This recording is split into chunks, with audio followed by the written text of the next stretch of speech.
What are you trying to do here? What do you want this place to be? I want it to be number one. What do you mean number one in the world? In everything. High education, health, just making my people the highest way of living. Dubai's property market, one of the world's most dynamic, is now showing signs of slowing after a record-breaking price surge in 2024. 30 വർഷം മുമ്പ് മരുഭൂമിയായിരുന്ന സ്ഥലമാണ് Dubai എന്ന് പറയുന്നത്. ഇപ്പോൾ Dubai എന്ന് പറയുന്നത് വേൾഡിലെ ഏറ്റവും നല്ല സിറ്റികളിൽ ഒന്നാണ്. Dubai's real estate market is thriving with property prices seeing remarkable growth. In 2024, property values in Dubai rose surged by an impressive 20.2%. Dubai real estate ഒരു ബബിളാണ്. ദുബായ് റിയൽ എസ്റ്റേറ്റിലെ പ്രോപ്പർട്ടീസ് വാങ്ങുന്നത് സേഫ് ആണ്. ദുബായ് റിയൽ എസ്റ്റേറ്റിൽ എന്തുകൊണ്ട് ആളുകൾ property വാങ്ങുന്നത്? കഴിഞ്ഞ വർഷം മാത്രം 6500 മില്യണേഴ്സാണ് ഇന്ത്യയിൽ നിന്ന് ദുബായിലേക്ക് മൈഗ്രേറ്റ് ചെയ്തിരിക്കുന്നത്. ഈ പറഞ്ഞ ടാക്സ് ബെനിഫിറ്റ് കിട്ടാൻ വേണ്ടിയാണ് നമ്മുടെ നാട്ടിലെ സെലിബ്രിറ്റീസ് ആയിക്കോട്ടെ, മില്യണേഴ്സ് ആയിക്കോട്ടെ, ബില്യണേഴ്സ് ആയിക്കോട്ടെ നമ്മുടെ നാട്ടിൽ നിന്ന് ദുബായിൽ പ്രോപ്പർട്ടീസിൽ ഇൻവെസ്റ്റ് ചെയ്യുന്നത്. ഇപ്പോൾ ഈ പറഞ്ഞ കാര്യങ്ങളുടെ സാധ്യതയാണ് ഇന്ന് നമ്മൾ ഈ വീഡിയോയിൽ ഡിസ്കസ് ചെയ്യുന്നത്. 30 വർഷം മുമ്പ് മരുഭൂമിയായിരുന്ന സ്ഥലമാണ് ദുബായ് എന്ന് പറയുന്നത്. ഇപ്പോൾ ദുബായ് എന്ന് പറയുന്നത് വേൾഡിലെ ഏറ്റവും നല്ല സിറ്റികളിൽ ഒന്നാണ്.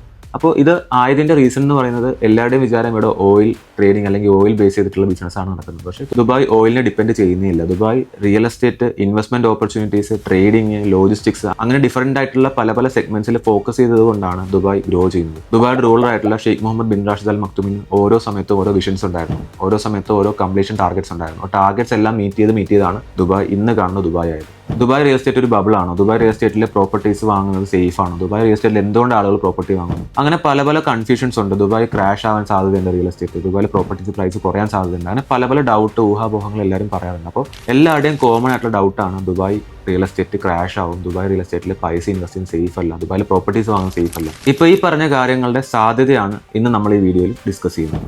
നമ്മളൊരു മലയാളി ആയതുകൊണ്ട് തന്നെ നമുക്ക് പ്രോപ്പർട്ടീസിൽ ഇൻവെസ്റ്റ് ചെയ്യാൻ സാധ്യതയുള്ളത് കേരളത്തിലാണ്. പിന്നെ ഏറ്റവും അടുത്തുള്ള സിറ്റിയായ ബാംഗ്ലൂർ പലരും പ്രോപ്പർട്ടി വാങ്ങാറുണ്ട്, മുംബൈയിൽ പ്രോപ്പർട്ടി വാങ്ങാറുണ്ട്. പിന്നെ പല രാജ്യങ്ങളിലേക്ക് മൈഗ്രേറ്റ് ചെയ്ത ആളുകൾ ആ രാജ്യങ്ങളിൽ പ്രോപ്പർട്ടി വാങ്ങാറുണ്ട്. പ്രോപ്പർട്ടീസ് എന്ന് പറയുന്നത് എന്നും ഒരു സേഫ് ആയിട്ടുള്ള ഇൻവെസ്റ്റ്മെൻ്റ് ആണ്. അതുകൊണ്ട് തന്നെ ആളുകൾ കൂടുതലായിട്ടും പ്രോപ്പർട്ടീസിൽ ഇൻവെസ്റ്റ് ചെയ്യാറുമുണ്ട്. അപ്പോൾ ഈ പറയുന്ന പോലെ നമുക്ക് കേരളത്തിലും ബാംഗ്ലൂരും ദുബായിലും വെച്ച് കമ്പയർ ചെയ്യുമ്പോൾ എവിടെയാണ് ഏറ്റവും കൂടുതൽ ക്യാപിറ്റൽ അപ്രീസിയേഷൻ, എവിടെയാണ് ഏറ്റവും കൂടുതൽ റെൻ്റൽ റിട്ടേൺ എന്നുള്ളത് നോക്കാം. നമ്മുടെ നാട്ടിലെ ഏറ്റവും ബിഗ്ഗസ്റ്റ് സിറ്റിയാണ് കൊച്ചി എന്ന് പറയുന്നത്. ട്രിവാൻഡ്രം, കൊച്ചി അല്ലെങ്കിൽ കാലിക്കറ്റൊക്കെയാണ് വലിയ സിറ്റികൾ. അതിൽ കൊച്ചിയാണ് നമ്മൾ കൺസിഡർ ചെയ്യുന്നത്. കൊച്ചിയിലെ ഏറ്റവും നല്ലൊരു പ്രോപ്പർട്ടി വാങ്ങണം, അല്ലെങ്കിൽ കൊച്ചിയിൽ അത്യാവശ്യം നല്ല ലൊക്കേഷനിൽ നല്ലൊരു പ്രോപ്പർട്ടി വാങ്ങണമെങ്കിൽ മിനിമം 1.5 കോടി രൂപ ഉണ്ട്. ഫ്ലാറ്റ് നല്ലതാണ് വാങ്ങണമെങ്കിൽ 1.5 കോടി രൂപയാണ്. ഈ 1.5 കോടി രൂപ കൊടുത്ത് വാങ്ങിച്ചു കഴിഞ്ഞാൽ നമുക്ക് എത്രയാണ് മാക്സിമം റെൻറ്റ് കിട്ടാൻ സാധ്യത? നമുക്ക് മാസം ഒരു 35,000 മുതൽ 40,000 വരെയാണ് റെൻറ്റ് കിട്ടാനുള്ള സാധ്യത. ഇനി അതേസമയം ബാംഗ്ലൂർ എടുത്തു കഴിഞ്ഞാൽ നമുക്ക് എഗെയിൻ ഒരു പ്രോപ്പർട്ടി, ഒരു നല്ലൊരു അപ്പാർട്ട്മെൻറ്റ്, നല്ലൊരു ലൊക്കേഷൻ ബാംഗ്ലൂർ സിറ്റിയിൽ വാങ്ങണമെന്നുണ്ടെങ്കിൽ മിനിമം 2 കോടി മുതൽ 3 കോടി രൂപയാവും ഒരു എൻട്രി ടിക്കറ്റ്, ഒരു നോർമൽ ചെറിയൊരു അപ്പാർട്ട്മെൻറ്റ് വാങ്ങണമെങ്കിൽ. ഇപ്പോൾ ഈ ഒരു പ്രോപ്പർട്ടി വാങ്ങിച്ചാൽ നമുക്ക് മാക്സിമം കിട്ടാൻ പോകുന്ന റെൻ്റ് എന്ന് പറയുന്നത് ഒരു 50,000 മുതൽ 70,000 വരെയാണ് മാക്സിമം. എന്നാൽ ദുബായ് എന്ന് പറയുന്ന സിറ്റിയിൽ നമ്മൾ ഒരു എൻട്രി ടിക്കറ്റ്, ഒരു ബേസ് ലെവൽ ടിക്കറ്റ്, ഒരു പ്രോപ്പർട്ടി വാങ്ങിച്ചാൽ പോലും നമുക്ക് മിനിമം 1 ലക്ഷം മുതൽ 2 ലക്ഷം വരെ റെൻറ്റ് കിട്ടാനുള്ള സാധ്യതയുണ്ട്. ഏറ്റവും കുറഞ്ഞാണ് ഞാൻ പറയുന്നത്. അതിവിടെ താമസിക്കുന്ന ആളുകളോട് നിങ്ങൾക്ക് ചെക്ക് ചെയ്യാവുന്നതാണ്. അപ്പോൾ ദുബായിൽ ഒരു നോർമൽ അപ്പാർട്ട്മെൻറ്റിൻ്റെ റെൻ്റ് എന്ന് പറയുന്നത് തന്നെ 1 ലാക്ക് മുതൽ 2 ലാക്ക് വരെയാണ്. നിങ്ങളുടെ പ്രോപ്പർട്ടിയുടെ ക്വാളിറ്റി, ലൊക്കേഷനൊക്കെ മാറുന്നതനുസരിച്ചിട്ട് പിന്നെയും കൂടി പോകും. അപ്പോൾ നമ്മുടെ നാടുമായിട്ട് കമ്പയർ ചെയ്യുമ്പോൾ ഇപ്പോഴത്തെ കേസിൽ പ്രോപ്പർട്ടി പ്രൈസും ഈ പറഞ്ഞ പോലെ ഓൾമോസ്റ്റ് 1.5 കോടി 2 കോടിയിൽ നമുക്ക് പ്രോപ്പർട്ടി ദുബായിൽ വാങ്ങാൻ പറ്റും. പക്ഷേ റിട്ടേൺസ് ആണെങ്കിൽ 3 to 4 ടൈംസ് ഹയർ ആണ്. പിന്നെ നമ്മൾ പറയാൻ വിട്ടുപോയ ഒരു കാര്യമുണ്ട്. നമ്മൾ കൊച്ചിയിലോ ബാംഗ്ലൂരോ റെൻ്റായിട്ട് ഈ ഒരു എമൗണ്ട് എടുക്കുമ്പോൾ അതിൽ 20 to 30% റെൻ്റൽ ടാക്സ് നമ്മൾ അടയ്ക്കേണ്ടി വരും. ദുബായിലാണെന്നുണ്ടെങ്കിൽ 1 രൂപ പോലും നിങ്ങൾ ടാക്സും കൊടുക്കേണ്ട ആവശ്യമില്ല. അപ്പോൾ നിങ്ങൾക്ക് കിട്ടുന്ന ഇപ്പോൾ 1 ലക്ഷം അല്ലെങ്കിൽ 2 ലക്ഷം രൂപ മാസം കിട്ടുന്നത് നിങ്ങളുടെ സ്വന്തം സേവിങ്സ് ആയിട്ട് മാറും. ഇത്രയും പറയുന്നതിൻ്റെ കൂട്ടത്തിൽ ഒരു കാര്യം കൂടെ എനിക്ക് ആഡ് ചെയ്യാനുണ്ട്. അപ്പോൾ നമുക്ക് കൊച്ചിയിൽ നിന്നൊരു ക്ലയൻറ്റിനെ കഴിച്ച് വിളിച്ചിട്ടുണ്ടായിരുന്നു. അപ്പോൾ ആൾ കൊച്ചി പനമ്പള്ളി നഗറിൽ ഒരു സെൻറ്റ് ഭൂമി വാങ്ങിച്ചത് 90 ലക്ഷം രൂപയ്ക്കാണ്. അങ്ങനെ നമ്മളൊരു 4 സെൻറ്റ് ഭൂമി അല്ലെങ്കിൽ 5 സെൻറ്റ് ഭൂമി വാങ്ങിച്ചിട്ട് ഒരു വീട് വെക്കുക എന്ന് പറയുമ്പോൾ അവിടെ ഏകദേശം നിങ്ങൾക്കൊരു 4-5 കോടി രൂപ. നിങ്ങൾ മറൈൻ ഡ്രൈവിലോ അല്ലെങ്കിൽ കൊച്ചിയിലെ ഏറ്റവും പ്രൈം ലൊക്കേഷനായിട്ടുള്ള ഫ്ലാറ്റുകളൊക്കെ ആണെന്നുണ്ടെങ്കിൽ ഇനിയും പ്രൈസ് കൂടുമ്പോൾ ഈ പ്രൈസ് കൂടുന്നതനുസരിച്ചിട്ട് നമുക്ക് ദുബായിൽ അതേ എമൗണ്ടിന് നമ്മൾ ആദ്യം പറഞ്ഞ ബേസ് ടിക്കറ്റ് അല്ലാതെ കുറച്ചും കൂടെ നല്ല പ്രോപ്പർട്ടീസ് വാങ്ങിച്ചാൽ നമുക്ക് കുറച്ചും കൂടെ നല്ല റിട്ടേൺസ് ഉണ്ടാക്കിയെടുക്കാൻ പറ്റും. പിന്നെ രണ്ടാമത്തെ കാര്യം ക്യാപിറ്റൽ അപ്രീസിയേഷൻ ആണ്. നമ്മൾ വാങ്ങുന്ന പ്രോപ്പർട്ടിയുടെ വില കാലക്രമേണ എത്ര കൂടാൻ സാധ്യതയുണ്ട് എന്നുള്ളതാണ് ക്യാപിറ്റൽ അപ്രീസിയേഷൻ എന്ന് പറയുന്നത്. അപ്പോൾ കൊച്ചിയിൽ നമ്മൾ നോക്കുകയാണെന്നുണ്ടെങ്കിൽ മാക്സിമം 10 to 20% ആണ് ക്യാപിറ്റൽ അപ്രീസിയേഷൻ. അതായത് വാങ്ങിയ പ്രോപ്പർട്ടിയുടെ വില കൂടാനുള്ള സാധ്യത. ഇപ്പോൾ നമ്മുടെ നാട്ടിലെ പ്രോപ്പർട്ടി മാർക്കറ്റ് എന്ന് പറയുന്നത് അത്ര സ്ട്രോങ് അല്ലാത്തതുകൊണ്ട് തന്നെ ആളുകളെല്ലാം ഇപ്പം മൈഗ്രേറ്റ് ചെയ്ത് പോകുന്നു. ഇപ്പം ഏറ്റവും കൂടുതൽ ആളുകൾ മൈഗ്രേറ്റ് ചെയ്യുന്നത് ഇന്ത്യയിൽ നിന്നാണ്. വേൾഡിൽ ഏറ്റവും കൂടുതൽ ആളുകൾ പുറം കൺട്രീസിലേക്ക് മൈഗ്രേറ്റ് ചെയ്യുന്നത് ഏറ്റവും ഫസ്റ്റ് വരുന്നത് ഇന്ത്യയാണ്. അപ്പോൾ ഇന്ത്യയിൽ നിന്ന് ഒരുപാട് ആളുകൾ പോകുന്നു. എസ്പെഷ്യലി കേരളത്തിൽ നിന്നൊക്കെ ആണെങ്കിലും GCC കൺട്രീസ് ചെക്ക് ചെയ്താലും മൊത്തം മലയാളികൾ മാത്രമേ ഉള്ളൂ. അപ്പോൾ ഈ ആളുകളൊക്കെ ദുബായിലേക്ക് അല്ലെങ്കിൽ UAE അല്ലെങ്കിൽ പല രാജ്യങ്ങളിലേക്ക് മൈഗ്രേറ്റ് ചെയ്യുമ്പോൾ ആ നാടുകളിൽ തന്നെ പ്രോപ്പർട്ടീസ് വാങ്ങാൻ തുടങ്ങിയതുകൊണ്ട് അതുകൊണ്ട് തന്നെ പണ്ടത്തെ പോലെ NRIs നാട്ടിലെ പ്രോപ്പർട്ടീസ് ഇൻവെസ്റ്റ് ചെയ്യുന്നില്ല. അതുകൊണ്ട് തന്നെ പ്രോപ്പർട്ടി മാർക്കറ്റ് ഡൗൺ ആണ്. അതുകൊണ്ട് 10-20% മാത്രമാണ് നാട്ടിലെ ക്യാപിറ്റൽ അപ്രിസിയേഷനുള്ള സ്കോപ്പ്. ഇനി ബാംഗ്ലൂർ എടുക്കുകയാണെന്നുണ്ടെങ്കിൽ ബാംഗ്ലൂർ കുറച്ചും കൂടി ഒരു ഹൈടെക് സിറ്റി ആയതുകൊണ്ടും ഒരു IT ഹബ് ആയതുകൊണ്ടും കുറച്ചും കൂടെ ക്യാപിറ്റൽ അപ്രിസിയേഷനുള്ള സ്കോപ്പ് ഉണ്ട്. ഒരു 30-40% വരെ ക്യാപിറ്റൽ അപ്രിസിയേഷൻ വരാനുണ്ട് ബാംഗ്ലൂർ. ഇനി ദുബായിലെ കേസ് എടുക്കുകയാണെന്നുണ്ടെങ്കിൽ ദുബായിലെ ക്യാപിറ്റൽ അപ്രിസിയേഷൻ എന്ന് പറയുന്നത് 30-100% ആണ്. അതായത് നമ്മൾക്ക് മിനിമം 30%, മാക്സിമം 100% ഒരു ക്യാപിറ്റൽ അപ്രിസിയേഷൻ കിട്ടാറുണ്ട്. അത് ഓൺ ഹാൻഡ് ഓവർ അല്ല, ഒരിക്കലും നമ്മൾ പ്രോപ്പർട്ടി വാങ്ങി ചെയ്തിട്ട് പ്രോപ്പർട്ടി ഒരു 2-3 വർഷം കഴിയുമ്പോൾ ഓട്ടോമാറ്റിക്കായിട്ട് ക്യാപിറ്റൽ അപ്രിസിയേഷൻ ഇത്ര ഉണ്ടാകുന്നുണ്ട്. ഇതെല്ലാം ചെക്ക് ചെയ്യാൻ ദുബായ് DXP Interact എന്നൊരു വെബ്സൈറ്റ് ഉണ്ട്. നിങ്ങൾക്ക് അത് കയറി കഴിഞ്ഞാൽ നല്ല പ്രോപ്പർട്ടീസ് ആണെങ്കിൽ നല്ല ക്യാപിറ്റൽ അപ്രിസിയേഷൻ ഉണ്ടാകും. പിന്നെ അവസാനത്തെ കാര്യം, കൊച്ചിയിലോ ബാംഗ്ലൂർ നമ്മൾ പ്രോപ്പർട്ടി വാങ്ങുമ്പോൾ കൊച്ചിയോ ബാംഗ്ലൂർ ദുബായ് പോലെ സേഫ് അല്ല, ക്ലീൻ അല്ല. അതുപോലെ തന്നെ ക്രൈം റേറ്റ് വളരെ കുറവാണ് ദുബായിൽ. നാട്ടിലെ പോലത്തെ ഓരോ പ്രശ്നങ്ങളൊന്നും ദുബായിലില്ല. ബിസിനസ് എൻവയോൺമെൻറ്റ് നല്ലതാണ്, കറൻസി സ്ട്രോങ് ആണ്. ഇപ്പം നമ്മുടെ നാട്ടിലെ ഇൻഫ്ലേഷൻ എന്ന് പറയുന്നത് വളരെ കൂടുതലാണ്, ബൈയിങ് പവർ കുറവാണ്. അതായത് ഇപ്പോൾ നമ്മുടെ നാട്ടിലൊരു ദറംസ് ഞാൻ ദുബായിലേക്ക് വരുമ്പോൾ 14 രൂപയായിരുന്നു ട്രാൻസ്ഫർ ചെയ്യുമ്പോൾ, ഇപ്പോൾ 23.7 ആണ്. ആസ് പെർ RBI 26 ആവാൻ പോകണം. അതുകൊണ്ട് തന്നെ നമ്മുടെ കറൻസിയുടെ വാല്യൂ കുറയാതിരിക്കണമെന്നുണ്ടെങ്കിൽ ഏതെങ്കിലും സ്ട്രോങ് ആയിട്ടുള്ള കറൻസിയിൽ എപ്പോഴും ഇൻവെസ്റ്റ് ചെയ്തത്. ദുബായിൽ ടാക്സ് ഇല്ല എന്ന് പറയുമ്പോഴും എല്ലാവരുടെയും ഡൗട്ടാണ് എന്തെല്ലാം ടാക്സ് ആണ് ഇല്ലാത്തത്. ഇപ്പോൾ നമ്മൾ ലണ്ടൻ, ന്യൂയോർക്ക് അല്ലെങ്കിൽ ഇന്ത്യ എടുത്താൽ പോലും capital gain tax, property tax, അങ്ങനെ ഒരുപാട് തരം ടാക്സുകളുണ്ട്. ദുബായിൽ ഒരു ടാക്സും ഇല്ല. ഇനി പ്രോപ്പർട്ടി റെന്റ് ചെയ്യും, ഇപ്പം നമ്മുടെ നാട്ടിലാണെന്നുണ്ടെങ്കിൽ ഒരു പ്രോപ്പർട്ടി വാങ്ങിച്ച് കുറേ കാലം കഴിഞ്ഞ് വിറ്റാൽ പോലും ഇൻഡെക്സേഷൻ ബെനിഫിറ്റ് എന്നൊരു സാധനമുണ്ട്, അതുവരെ ദുബായിൽ ഇല്ല. അപ്പോൾ നമ്മൾ ദുബായിൽ ഒരു പ്രോപ്പർട്ടി വാങ്ങുമ്പോൾ മനസ്സിലാക്കേണ്ടത് ദുബായിൽ ക്യാപിറ്റൽ ഗെയിൻ ടാക്സ് 0 ആണ്, റെന്റൽ ഇൻകം ടാക്സ് 0 ആണ്, അതുപോലെ പ്രോപ്പർട്ടി ടാക്സ് 0 ആണ്. അതായത് നിങ്ങൾക്ക് ഒരു രീതിയിലും പ്രോപ്പർട്ടി വാങ്ങുമ്പോഴോ വിൽക്കുമ്പോഴോ റെന്റ് ചെയ്യുമ്പോഴോ ആർക്കും 10 പൈസ ടാക്സ് ആയിട്ട് കൊടുക്കേണ്ട ആവശ്യമില്ല. ഈ പറഞ്ഞ ടാക്സ് ബെനിഫിറ്റ് കിട്ടാൻ വേണ്ടിയാണ് നമ്മുടെ നാട്ടിലെ സെലിബ്രിറ്റീസ് ആയിക്കോട്ടെ, മില്യണേഴ്സ് ആയിക്കോട്ടെ, ബില്യണേഴ്സ് ആയിക്കോട്ടെ നമ്മുടെ നാട്ടിൽ നിന്ന് ദുബായിൽ പ്രോപ്പർട്ടീസിൽ ഇൻവെസ്റ്റ് ചെയ്യുന്നത്. ഇപ്പോൾ സാധാരണക്കാർ ഉൾപ്പെടെ പ്രോപ്പർട്ടീസ് ഇൻവെസ്റ്റ് ചെയ്യുന്നതിൻ്റെ റീസൺ എന്ന് പറയുന്നത് ഞാൻ ഈ പറഞ്ഞ 3-4 മേജർ ഫാക്ടേഴ്സാണ്. കഴിഞ്ഞ വർഷം മാത്രം 6500 മില്യണേഴ്സാണ് ഇന്ത്യയിൽ നിന്ന് ദുബായിലേക്ക് മൈഗ്രേറ്റ് ചെയ്തിരിക്കുന്നത്. അതുപോലെ USA നിന്ന് 3500, റഷ്യയിൽ നിന്ന് 4500. ഈ പറയുന്നത് മില്യണേഴ്സിന്റെ കണക്കാണ്, സാധാരണക്കാരുടെ കണക്കല്ല. ഈ ഇത്രയും മില്യണേഴ്സ് ദുബായിലേക്ക് വരുന്നതിന്റെ ഫസ്റ്റ് റീസൺ ഈ ടാക്സ് ഫ്രീ എൻവയോൺമെന്റ് ആണ്. പിന്നെ ഇത് ക്ലീൻ സിറ്റിയാണ്, ദുബായ് സേഫ് ആണ്. സേഫ് എന്ന് പറഞ്ഞാൽ ഞാൻ ആദ്യം പറഞ്ഞാണ് ദുബായ് സേഫസ്റ്റ് കൺട്രീസിൽ ഒന്നാണ്. അതുപോലെ ദുബായിൽ ബിസിനസ് ചെയ്യാനാണെങ്കിൽ നല്ല എൻവയോൺമെന്റ് ആണ്, കറൻസി സ്ട്രോങ് ആണ്. അങ്ങനെ എല്ലാ രീതിയിലും ഒരു നല്ല അറ്റ്മോസ്ഫിയർ ദുബായിൽ ഉള്ളതുകൊണ്ടാണ് ഇത്രയും ആൾക്കാർ ദുബായിലേക്ക് മൈഗ്രേറ്റ് ചെയ്യുന്നത്. ഇപ്പോൾ ഈ പറഞ്ഞ മില്യണേഴ്സൊക്കെ സാധാരണ വാങ്ങുന്നത് അൾട്രാ ലക്ഷറി പ്രോപ്പർട്ടീസ് ആണ്. അതെന്തുകൊണ്ടാണ് വാങ്ങുന്നതെന്ന് പറഞ്ഞാൽ അതിൻ്റെ ക്യാപിറ്റൽ ഗെയിൻ എന്ന് പറയുന്നത് ഭയങ്കരമാണ്. അതായത് നമ്മൾ ചിന്തിക്കാൻ അപ്പുറമാണ്. ഇതൊക്കെ നിങ്ങൾക്ക് DXP Interact എന്ന വെബ്സൈറ്റിൽ കയറി കഴിഞ്ഞാൽ ഓരോ അൾട്രാ ലക്ഷറി പ്രോപ്പർട്ടീസിൻ്റെയും പ്രൈസ് കൂടിയത് കാണാൻ പറ്റും. ഞാൻ കുറച്ച് സാമ്പിൾസ് ഇപ്പോൾ താഴെ കാണിച്ചു തരാം, ഇത് നിങ്ങൾക്ക് ചെക്ക് ചെയ്യാവുന്നതാണ്. അപ്പോൾ അൾട്രാ ലക്ഷറി പ്രോപ്പർട്ടീസ് എന്ന് പറയുന്നത് എന്നും ക്യാപിറ്റൽ ഗെയിൻ എന്ന് പറയുന്നത്, അതായത് അതിൻ്റെ ക്യാപിറ്റൽ അപ്രീസിയേഷൻ എന്ന് പറയുന്നത് വളരെ കൂടുതലാണ്. അതുകൊണ്ടാണ് ഇപ്പം അംബാനി ഉൾപ്പെടെ പാംജുമേറിയയിലും വിരാട് കോഹ്ലി പല ലൊക്കേഷൻസിലും അതുപോലെ എല്ലാ സെലിബ്രിറ്റീസും ദുബായിൽ പ്രോപ്പർട്ടീസ് വാങ്ങുന്നതിൻ്റെ റീസൺ ഈ ക്യാപിറ്റൽ ഗെയിൻ എന്ന് പറയുന്നത് അല്ലെങ്കിൽ ക്യാപിറ്റൽ അപ്രീസിയേഷൻ എന്ന് പറയുന്ന ഒരു ഫാക്ടർ ഉള്ളതുകൊണ്ടാണ് എല്ലാ സെലിബ്രിറ്റീസും അൾട്രാ ലക്ഷറി പ്രോപ്പർട്ടീസിൽ ഇൻവെസ്റ്റ് ചെയ്യുന്നത്.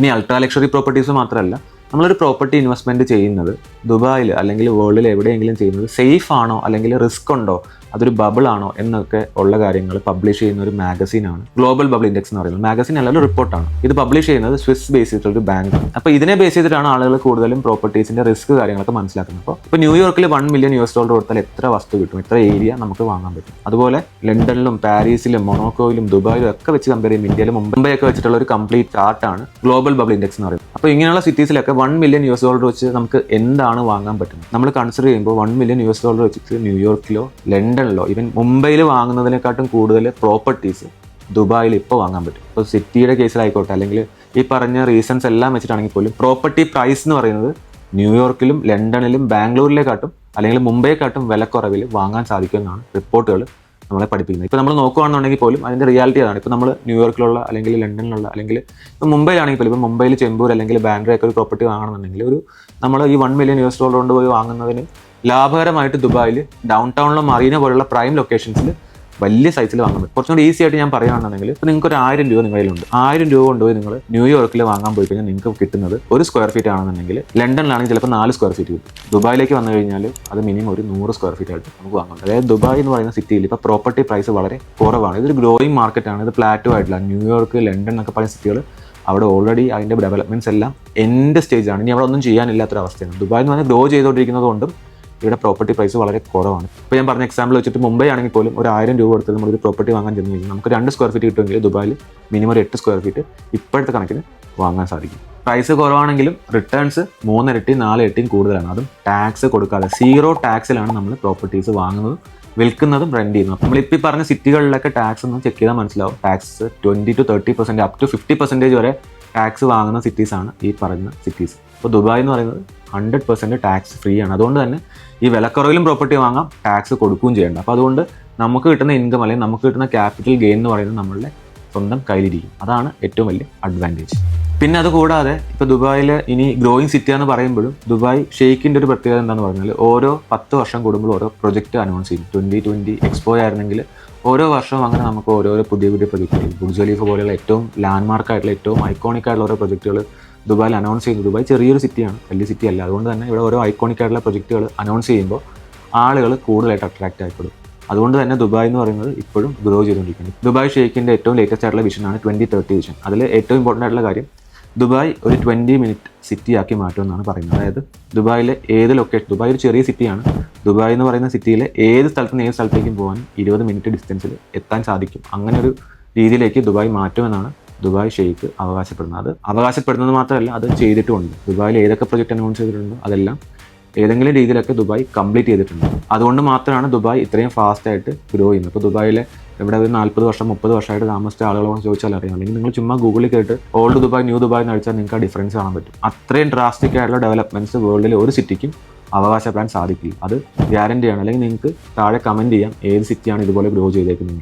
ഇപ്പോൾ ഈ പറഞ്ഞ 2030 അല്ലെങ്കിൽ 2040 വിഷൻസിൻ്റെയൊക്കെ ഭാഗമാവാൻ കൂടിയിട്ടാണ് ഈ മില്യണേഴ്സ് എല്ലാം ദുബായിലേക്ക് മൈഗ്രേറ്റ് ചെയ്യുന്നത്. ഇപ്പോൾ ഒരുപാട് പേര്, കഴിഞ്ഞ വർഷത്തെ പോപ്പുലേഷൻ അല്ല ഈ വർഷം, ഏകദേശം 6.5 ലക്ഷം ആളുകളാണ് ദുബായിൽ മാത്രം പോപ്പുലേഷനിൽ ഇൻക്രീസ് ആയിരിക്കുന്നത്. ഇത്രയും പറയുമ്പോഴും എല്ലാവരുടെയും ഡൗട്ടാണ്, ദുബായിൽ ഇത്രയും പ്രോപ്പർട്ടീസ് കംപ്ലീറ്റ് ആകുമ്പോൾ അല്ലെങ്കിൽ ഇത്രയും പ്രോപ്പർട്ടീസ് ഡെവലപ്പേഴ്സ് ലോഞ്ച് ചെയ്യുമ്പോൾ അല്ലെങ്കിൽ അനൗൺസ് ചെയ്യുമ്പോൾ ഇത്രയും പ്രോപ്പർട്ടീസ് ഒറ്റയടിക്ക് മാർക്കറ്റിലേക്ക് വരുമ്പോൾ ഓവർ സപ്ലൈക്കുള്ളൊരു സാധ്യതയുണ്ടോ, ഓവർ സപ്ലൈ ആകുമ്പോൾ പ്രൈസ് കുറയാൻ സാധ്യതയുണ്ടോ എന്നൊക്കെ എല്ലാവരുടെയും ഡൗട്ടാണ്. സോ അതിൽ നമ്മൾ മനസ്സിലാക്കേണ്ട ഫസ്റ്റ് ഫാക്ടർ എന്ന് പറയുന്നത് പണ്ടത്തെ പോലെയല്ല. 2016 ശേഷം അല്ലെങ്കിൽ 17 ശേഷം ദുബായ് ലാൻഡ് ഡിപ്പാർട്ട്മെൻറ്റ് അല്ലെങ്കിൽ റേറ എന്ന് പറയുന്നത് വളരെ സ്ട്രിക്റ്റ് ആണ്. സ്ട്രിക്റ്റ് എന്ന് പറഞ്ഞാൽ ഒരു ഡെവലപ്പർ ഒരു പ്രോപ്പർട്ടി അനൗൺസ് ചെയ്ത് കഴിഞ്ഞ് കഴിഞ്ഞാൽ ആ പ്രോപ്പർട്ടി 90% വിറ്റ് കഴിഞ്ഞാൽ മാത്രമേ അവർക്ക് അടുത്തൊരു പ്രോപ്പർട്ടി ലോഞ്ച് ചെയ്യാൻ പറ്റുള്ളൂ. അപ്പം നമ്മൾ മനസ്സിലാക്കേണ്ടത്, ഒരു പ്രോപ്പർട്ടി കഴിഞ്ഞ് അടുത്ത പ്രോപ്പർട്ടി ഡെവലപ്പേഴ്സ് ലോഞ്ച് ചെയ്യുന്നുണ്ടെങ്കിൽ അനൗൺസ് ചെയ്യുന്നുണ്ടെങ്കിൽ ആ പ്രോപ്പർട്ടീസിൻ്റെ 90% വിറ്റ് പോയതുകൊണ്ടാണ് അടുത്ത പ്രോപ്പർട്ടി ലോഞ്ച് ചെയ്യുന്നത്. അപ്പോൾ ഇതാണ് ഇതിൻ്റെ ബേസിക് ഫാക്ടർ. അപ്പോൾ അതുകൊണ്ട് തന്നെ ആളുകൾ വാങ്ങുന്നത് കൊണ്ടാണ് അടുത്തടുത്ത പ്രോപ്പർട്ടീസ് വീണ്ടും